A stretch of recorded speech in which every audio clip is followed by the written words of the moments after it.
দুই পাশের অপরূপ সৌন্দর্য দেখতে দেখতে আমরা এগিয়ে যাচ্ছি বিছনাকান্দি নদীর দিকে। আমরা বোটে করে নদী পথ ধরে এগিয়ে যাচ্ছি বিছনাকান্দির দিকে। এই পথের সৌন্দর্য সত্যি মনকে এক অন্যরকম শান্তি আর আনন্দে এনে দেয়। নদীর জল পর্বতের পানি যেন এক অনন্য শীতলতা নিয়ে আসে। পাহাড়ের গা ঘেঁষে বয়ে আসা এই জলধারা দুই পাশে সবুজের আর নদীর মেলবন্ধন তৈরি করে। এই প্রাকৃতিক দৃশ্য আমাদের মনকে একটুখানি প্রশান্তি দেয়, আর প্রকৃতির এই অপার সৌন্দর্য সত্যি মনকে জয় করে। আমাদের পানিতে ভেজা প্রায় শেষের দিকে।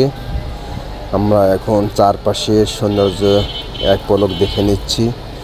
খুব তাড়াতাড়ি বিছনাকান্দি ছেড়ে আমরা রওনা দিব জাফলংয়ের উদ্দেশ্যে।